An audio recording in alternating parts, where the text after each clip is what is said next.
Vítám vám u dnešního videa. Dneska si znovu zareagujeme na Moona. Teď to bude, jak se vyrábí jako jeho drinky v nějaký továrně. Tak dejte mi like, odběr a podíváme se na to. Žijte si reakci. Je to aloe vera nápoj, ktorý má 3 príchute, a to aloe vera originál, aloe vera jablko a aloe vera citrón. Všechny jsem měl, všechny jako ty. Oznámil len na Instagram Reelskách. Tento drink má totiž jemnú sladkú príchuť s extraktom aloe vera. Nemá žiadne umelé sladidlá a obsahuje kopu vitamínov. OK, ľudia, budem hneď zo začiatku ku vám úprimný a transparentný. Tento drink má trošičku cukru kvôli príchuti, ale jeho úplné minimum. Len pre predstavu, môj Moon drink má viac než 4 krát menej cukru ako Fanta, Cola alebo Red Bull. To znamená, že má drink extrémne príjemnú chuť. A ještě k tomu je neperlivý, takže vás nebude nafukovať. Nemá takovou jako... Podle mě docela ujde, není to nejlepší ani nejhorší. A nie, môj drink nie je žiadny energetiak, nemá žiadny kofeín. A tento drink môžete už Áno, nájsť po celom Československu, ako napríklad v Tamdách, v Coop jednotách, vo vietnamských večierkách, maťových akciách, CBAčkách, Freshi a tak ďalej a tak ďalej. A robíme všetko preto, aby tento drink bol aj v mojich merch predajniach. A ešte vám k tomu... To co? Ľudia, máte sa na čo tešiť, pretože aktuálne mi zavolalo neznáme číslo, že ma pozývajú do fabriky, kde sa môj Moon drink vyrába. Jaké to je super, takže neviem, že som vám teraz odprával Wow, to jsme nevěděli podle názvu videa. Zajtra máme jazdu do Karlovarského kraja, kde sa uvidíme zajtra. Zatiaľ, čus, o jeden deň neskôr. Tyjo, 2 hodiny od Prahy do Sokolova, no tak to jo. Na cesta u konca. Tyjo, to. Dobre teda. Okay, A do jakého Sokolova? Jsou dva totiž. A gigantická fabrika. Tu sa budú vyrábať moje nové drinky, jo? Tak, to je teda pecka. Ale neviem, kde mám ísť, kámo. Tu musím nájsť niekoho, kto mi to tu ukáže. No čau, ja ťa zdravím, Moon, čau. Vidím ja to správne? Kámo, čo čumíš? Ale udělal to docela dobře, ne? Že tam dal právě tu svého panduláka s animací. Čo tu robíš? What do you mean, že čo tu robíš? Ja som ty a ty si ja, nie? No áno, ale jak to, že tu vidím animovanú verziu seba? Bratu, budeš ma hneď zo začiatku disovať, reálne ti tu vyrábam tvoj vlastný drink. No tak dobre, takže keď mi ty vyrábaš moje drinky, tak asi ti budem veriť. Tak môžeme ísť na to asi. OK, idem ti ukázať, ako sa tvoje drinky vyrábajú. OK teda, kámo, no tak poďme sa pozrieť na tie moje drinky. Hej, kámo, nie tak zhurta, si vo fabrike, kde sa vyrábajú drinky. Takže si daj na seba jednorazovú plaštenku a čiapku. Má za sebou 2-hodinovú cestu a šmerdziš, aby si na to niečo zradioaktívnil. OK, tak jo teda. 20 minutes later. OK ľudia, toto video začíná vážne brutálne bizarne. Moja vlastná Vypadá jak v nějaký pohádce nebo v nějakém, fakt v nějakém to filmu prostě, kde testují nějaký radioaktivní zbraně nebo něco takového.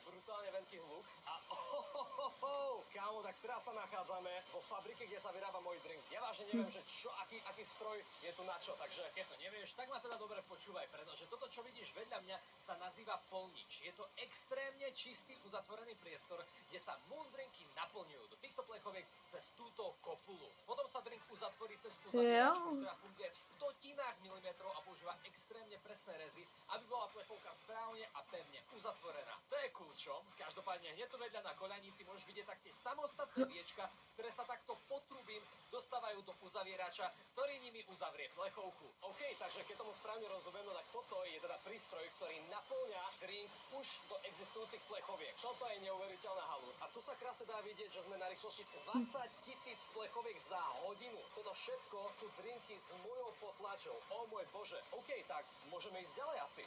OK, tak toto je teda akože veľmi pekná. Asi môžeš, no, Moone. To, na čo sa teraz pozeráš, sú dve kontroly, do ktorej sú tieto naplnené plechovky posielané. Jedna kontrola skenuje nenaplnené plechovky a tá druhá kontrola skenuje preplnené plechovky. Takže je to v podstate na to, aby každá plechovka mala v podstate garantovaný objem sebe, áno? Áno, presne tak. A keď je nejaká plechovka zle naplnená, tak bude proste vyradená. Hej, pre mňa je veľmi nepochopiteľné. Tak abych se jí asi napil, ne? Zistiť, že koľko vody je v jednej plechovke. To je vážne neuveriteľné, ale ja si teda myslím, že toto nekončím. Ideme ďalej teda. Bych se vždycky řekl, tady je víc, tak já se napiju, no. Ja neviem, sprcha mojich drinkov je to úplne, kámo, jaká horúcosť tady ide, čo to je? Áno, toto je v podstate sprcha horúcou vodou, máš pravdu. A hovorí sa aj pasterizácia. Keď je nápoj pasterizovaný, tak to znamená to, že sa plechovky v tejto sprche ohrejú až na 80 stupňov. Čo je teplota, ktorá za pár minút dokáže zničiť všetky baktérie alebo mikróby, ktoré by mohli nápoj pokaziť. Už tomu rozumiem. Je to o mnoho zdravšie a biologickejšie riešenie, než keby sa do tohto nápoja pridávali rôzne chemické konzervanty. Takže vďaka pasterizácii bude nápoj úplne bezpečný na pitie. OK, takže veľmi rýchlo som sa dozvedel, že táto tu sprcha v podstate zabezpečí to, aby tie drinky boli absolútne bezpečné na konzumáciu. Takže to už kvazi ty bacily vlastně, ne? Vyzerá to dosť bizárne. Je to ale prostě začínam sa v tomto obleku usmaží. Ja celkom by som si do takejto sprchy aj zbehol. Keby tá sprcha samozrejme nemala 80 stupňov. OK, a čo je toto? Extrémne to hučí a cítim vzduch. Čo je toto? No, toto je taká menšia sušička, ktorá suší všetky plechovky, ktoré akurát vyšli z tej pasterizačnej sprchy. No a keď sa tieto plechovky vysúšia, no tak i hneď putujú na miesto, kde sa mikroskopickým atramentovým tlačom vytlačí zo spodu plechovky dátum výroby a dátum spotreby. Toto je šialené. A táto tlač nie je len rýchla, ale aj presná. Ja vážne tu ničomu nerozumiem. Ako môže takýto stroj proste len tak urobiť cvak a zrazu je zo spodu proste tej plechovky napísaný proste dátum expirácie a výroby. To je proste neuveriteľné a to všetko A nemusí, a není to jako ohlí, aby se to tam jako dalo správně. To tak, kdyby to bylo rovný, tak to jako to se špatně obtiskne, ne? Celý březen až 100%. Jak jsem vám říkal v minulém videu, tak mám prostě normální YouTube, takže to. Takže prostě mi tam občas skočí reklama, no. Tak se nedivte, když uvidíte nějakou kousek reklamy někde v nějakém mém videu, jo. Tak môžeme ísť na to. Toto je balíčka. Tu sa plechovky zabaľujú do kartónov po 24 kusoch. Takže v jednom kartóne je 24 plechoviek. Kartón sa pomocou tavného lepidla zlepí, aby plechovky držali pokope, a tieto kartóny sa potom obalia termofóliou, ktorá sa neskôr presunie do pece, kde sa táto fólia smrští do tvaru balenia. A finálne drinky môžu ísť rovno na palety. Ty sa tu ešte budeš... A napište si, jako praskáte ty mezery mezi tím, jako mezi těma plechovkama, jako prstama, jestli to praskáte. Já jo. Čo sa vyrobí plechovka až do toho, že sa naplní, Mě sa to ničoho prostě tak nedotkne jako človek trochu baví, no. rukami. Všetko to robia neuveriteľne čisté a dezinfikované stroje a roboti. Ako napríklad jeden veľký, ktorý je za mnou. Pozrite sa, tu sa takto múvujú moje drinky a balia sa. To je niečo neskutočné. Ešte ideme ďalej. Bych tam ochutnal. Ale opica neopica. Pozri sa na tú veľkú prísavkovú ruku, ktorá zoberie veľký kartón a posunie to na miesto, kde sa budú ukladať drinky na paletu. Pozri sa na tú rýchlosť, je to extrémne rýchly stroj. A na to sa budú pokladať kartóny na jednu paletu. Pozri sa na to. Toto je môj obľúbený kolotoč, kde sa fóliou obaľuje celá paleta, na ktorú sa potom ešte finálne lepí logistický alebo expedičný lístok s názvom produktu. OK ľudia, takže toto je jedna celá dokončená paleta mojich drinkov. Konkrétne je to moja klasická príchuť aloe vera a v takomto stave sa tu objaví hneď po tom, čo sa zabalí veľkým prístrojom, kde sa moja postavička krútila a užívala si život. A potom sa bavíme o tom, že kto sa to fláka a kto tu robí nejakú prácu. Fú, som úplne spotený, ale ešte potrebujeme toho odnaka celkom dosť. No tak ale poďme kámo, kde sa flákáš? Jo, kámo, sorry, mne sa krúti hlava. Au. A tieto palety... A mu no dobře, nebo mi přijde hodně dobře, jakože prostě hodně dobře, no. Musím bežať. Ešte šťastne som taký ľahký a malý. Kto dřív přijde, ten dřív mele. Vidíme sa v sklade. OK ľudia, a teraz sa zase... What? To je čo? To sú všetko moje plechovky, ktoré tu sú. Kriste, pane. Nebylo to předtím v těch krabicích, nebo v těch prostě věcích. Teď to je prostě takhle, nebylo to předtím jinak, jako. No tak nič, tak ideme ďalej. Tentokrát bez mojho animovaného ja. Neviem, kde sa fláka. Tu chodím sám, jak šéf, ako keby to bolo všetko moje. Tak taky, že v podstatě je. To kde som? Hej, pomoc, čo to má byť? Tak čo, kto je teraz frajer, ha? No však ale počkaj ma, bezo mňa to nemôžem. Au, jau, hej, počkaj ma, hovorím ti. Tak kdyby ta zem byla kreslená, ne, tak by to ublížilo té postavičce Moonovo, ne? A dívam sa na ďalšie nižšie mrakodrapy mojich drinkov. Toto je absolútna pecka. Ale takhle to asi nefunguje, Toľko co? plechoviek nenaplnených, ja som ešte nikdy nevidel plechovku, ktorá je len vyrobená, ale nie je naplnená. Áno, máš pravdu, tu sa prázdne plechovky vyťahujú z paliet, ktorý si videl dole, tie mrakodrapy, a týmito tunelmi sa pomaly zipujú, tak aby boli hneď za sebou. Toto je veľmi zaujímavá vec. Normálne tu vidíte, že ako roboti dokážu správne zipovať. Pozrite sa na to, koľko je tu plechoviek, jo? Tu je napríklad... Tak 10krát rychlejš než lidi, no. A zase vyhladí roboti, to vypadá.